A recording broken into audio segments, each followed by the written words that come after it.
Mark Levitan. You're the Director of PR and Marketing for PlayStation Canada, and we're at the PlayStation Holiday Preview event. I noticed there's some released and pre-released games on display here. Any sort of standout highlights you think are really exciting? The crowd is, we just started letting the general public in. It was for media earlier in the day, but now we've opened the doors to all of our PlayStation faithful across Toronto. And the game that seems to be standing out right now is really GT5. The lineups for GT5 are really long, and the lineups for Killzone 3 are massive as well. So I got to feel pretty good about, those are two of our bigger franchises. GT comes out November 2nd, Killzone in February, but the response in there has been great, both from media and consumers. Now you have some sort of interesting third-party titles here today as well. Enslaved is getting some really good reviews out there. Obviously Call of Duty Black Ops. Now today Activision announced 3D is available in Black Ops. 3D not only for PlayStation but also Xbox and PC as well. But that must be pleasing for Sony, who's leading that push into 3D, to have the biggest title arguably in the world now supporting 3D. Yeah, I mean, obviously we were excited to show people GT5 and Killzone 3 in 3D, and then now Call of Duty Black Ops. You have some of the biggest games over the next few months are going to be 3D. But my favorite piece of news coming out of the Tokyo Game Show this year was both Final Fantasy XIV and Metal Gear Solid Rising are both going to be 3D on the PS3 when they ship in 2011. So, I mean, the biggest franchises, the biggest names in gaming are all coming to 3D on the PS3, and we couldn't be more excited about it because we feel it's a real competitive advantage that we have because we offer real, true stereoscopic 3D built from the ground up with our firmware updates. So there's no cheats and it's full HD. So we're really excited about that, yeah. And of course the Sony ecosystem with Blu-ray and the TV also goes hand in hand with that. Absolutely. I mean, we preach a lot about Sony United and, working together with their Sony cousins, as we call each other. And the electronics group is, they've really been able to manufacture really the top of the line 3D TV.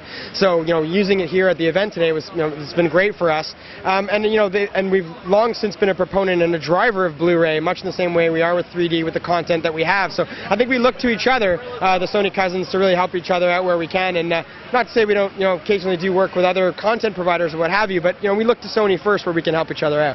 So in 2011, does Sony foresee that the vast majority of games available for PS3 will have 3D functionality? I think the content list is growing for sure. I mean, I got asked a few times today, like, do you see a time where games will be 3D only? And I don't know if we'll ever get there. I think it's more providing the consumers the option of playing in 3D. So much as you could play GT5 3D, you can also play it in traditional 2D HD also. So I think it's about giving consumers the choice, but also developers, because you look at the Activision, EA, Konami, all the big names are upstairs, they're all showing their games, and they go to all of the content, the console manufacturers, and try and decide, where should I put my product. We're the only console that offers, Blu-ray as the largest disc size available for storage space, the cell processor, which is arguably the fastest processor in gaming, Move compatibility, 3D compatibility. So I think if I'm a third-party developer and I'm making my game, I'm certainly looking at PS3 first and foremost because I can make the most complete version of my game. Now, the other thing was, you mentioned Move, obviously, that's another big push this holiday season. A lot of people are the argument of Move versus Kinect.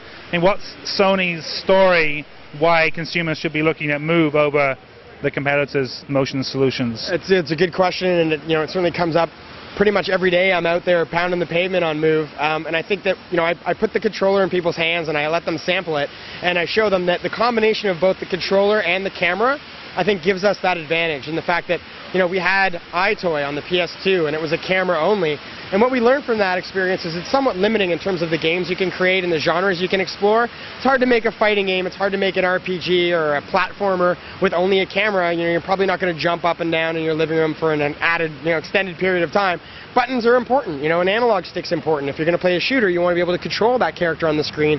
You can't just run around in one spot and have that same level of control. So I think our advantage is really there. We have both the camera and the controller. It's the Killzone 3 on display here, a Move-enabled build or not? It's not, no. I played it as a Move game, and it's incredibly precise. We're showing the 3D version here, but not the Move one. SOCOM actually is here, playable in Move, though.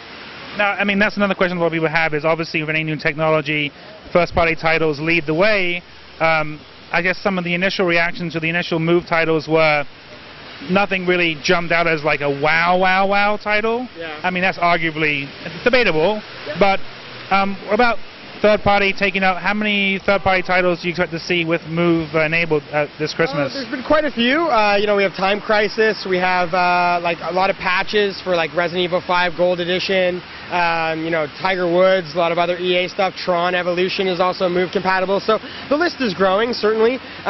You know, we've had the technology longer than a lot of third parties, so it's not surprising that a lot of what you're seeing is first party right now. And a lot of also what you're seeing at launch is some very social, casual games. I mean, we spent all of our marketing efforts and all of our budgets really going after mom, which is not really a market we've spent a lot of time, you know, marketing to. We normally go after the traditional gamer, the 18 to 34-year-old. But, you know, now with the price point being $300 and Move available, I think it's a better entertainment solution for the whole family. So we have games like iPad and Start the Party and things that, you know, our installed base might look at and go, you know, not for me. But for those people, though, what I would say is, you know, we're gonna make those games that you want to play, the Killzone 3s and the Sorceries and the Heroes on the Move and stuff that is, you know, probably more in tune with what our installed base wants to play, as opposed to like these new social gamers that are kind of new to PlayStation 3. So it's always been our intention to be able to provide a solution for both the casual and the hardcore.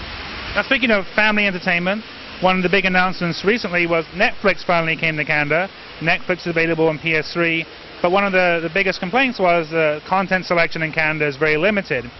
Is Sony in Canada doing anything to maybe help alleviate that? Because you own a lot of media, you control all the media yourself. You know, how's that going to improve? It's tough with the launch. I mean, obviously they'd worked very hard to launch the service up here, and it's, you know, it'll take a while for them to build the library to where they want it to be. We had a similar issue with our video download service. We launched it on Canada Day on July 1st, and you know, the offerings on the video download service on July 1st versus what's there today are very different. There's thousands of movies and TV shows now, and it takes a while to start to build that catalog up. So, you know, I think with Netflix, you know, we're not personally involved in negotiating their contracts with them, but you know, I know that given the success they've had in the States, that, you know, it's only a matter of time before they start to get that library that'll be second to none available on the PS3. Well, last question would be, you know, the takeaways obviously 3D Move. Anything you can say about where you're going in 2011, or is that still very much under wraps? No, I mean, I think we have shown some software here today that's 2011. So, you know, Killzone is February, Little Big Planet is January, Infamous is going to be a spring title. And then we have a lot more stuff that isn't here today, but that we have announced, like The Last Guardian and Twisted Metal. I'd say next year is going to be our best software year to date across all of our platforms in the history of the PlayStation franchise. I mean, we also have Resistance 3 and another Ratchet game coming. So I look at what we have next year, and I think it pretty much blows away what we had this year, and this year is a great lineup. So we just got to keep our momentum moving forward. I mean, once we drop the price to $300, we have just seen skyrocketing sales, and we've actually outsold both competitors in the market in Canada in the last like 10 months. So we're feeling our oats right now. We're really starting to, you know, move into that fourth, fifth year of the life cycle where you really start to sell a lot of consoles. So just keep that moving forward, and that's going to happen with, you know, the best games in the industry, which I feel are starting to come to PlayStation. Well, thanks for talking to us, and good luck this Christmas. Looking forward to checking out some of the games inside, and thanks again. Thank you.